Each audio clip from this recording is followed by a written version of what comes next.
эфире рубрика «Чрезвычайные происшествия». В студии работает Ольга Башук. Здравствуйте.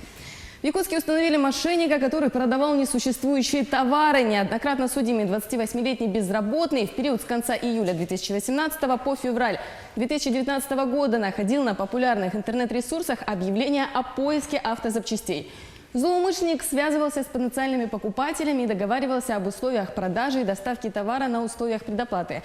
Во всех случаях после получения денег подозреваемый переставал выходить на связь.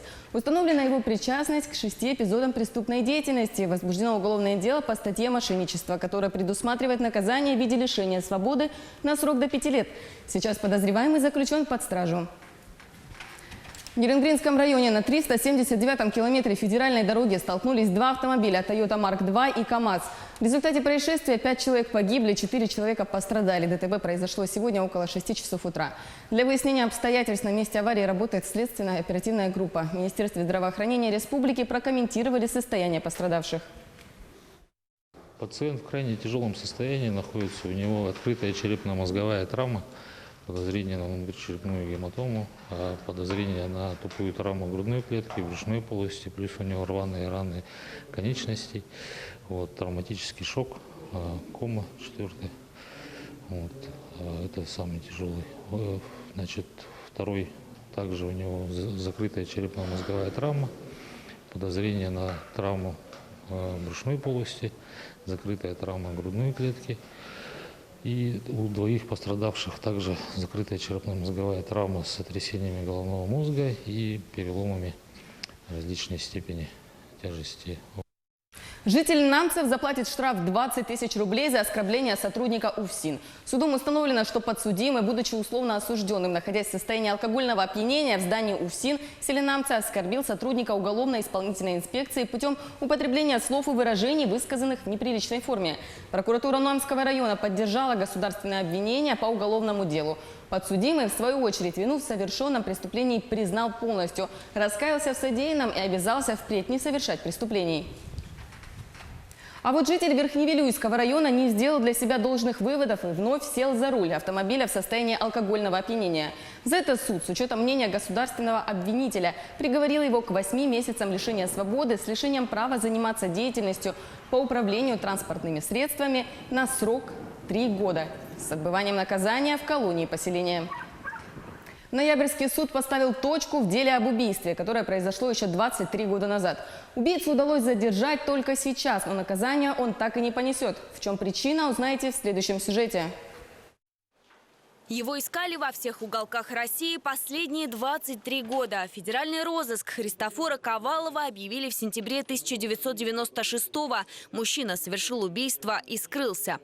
И желая наступления, нанес последнему не менее 12 ударов кулаками рук в область головы туловища, затем в ходе борьбы повалив Кагасяна в пол, сдавив его шею пальцами рук электрическим проводом стабилизатора напряжения. От полученных повреждений не позднее 7 часов 00 минут 16 сентября 1996 года в помещении квартиры по адресу Ноябрь потерпевший скончался на месте. Причиной смерти Кагасяна явилась комбинированная тупая травма шеи с сдавливанием шеи петлей, удавлением руками. В руках судья держит паспорт Христофора. В документе написано «Мужчина, гражданин СССР». За оформлением паспорта уже российского он так и не обратился, да и вообще за пределы России выехать не пытался. Передвигался только внутри страны. Некоторое время Христофору Ковалову удавалось прятаться прямо под носом полицейских. Сначала в Ноябрьске, затем в Муравленко. Желаете выразить свое отношение к предъявленному обвинению? Сожалею, очень сожалею.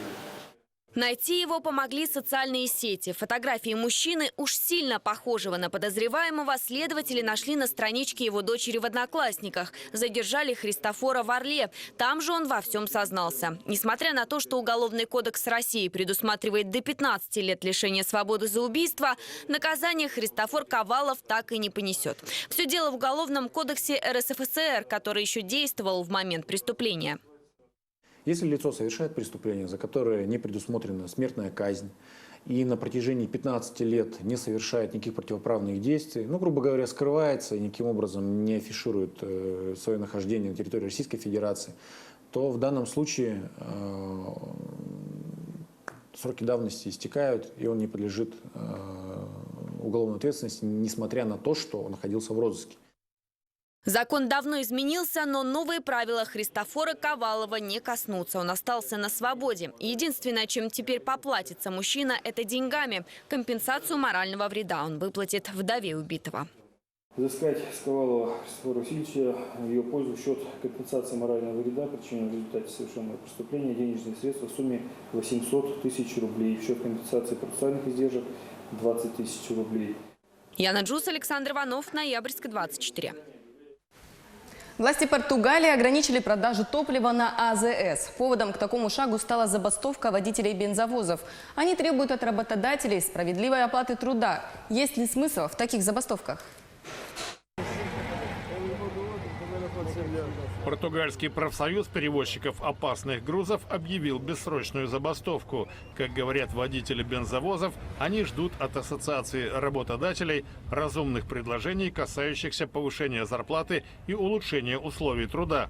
Поставки на АЗС ограничены минимумом, который установлен законом, говорит вице-президент профсоюза Педру Пардал Энрикеш.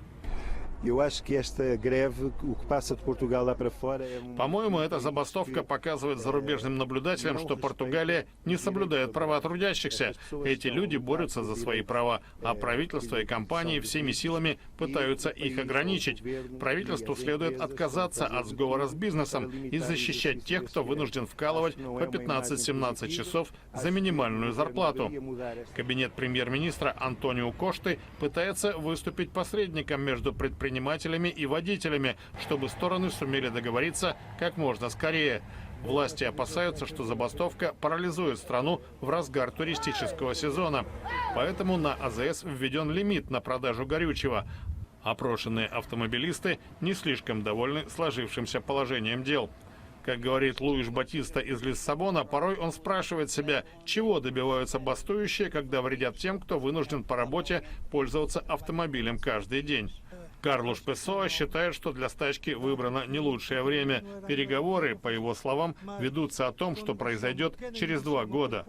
Сейчас на тех АЗС, где действует правительственная программа минимального обслуживания, норма отпуска составляет 15 литров бензина или дистоплива за одну заправку. На всех остальных по 25 литров.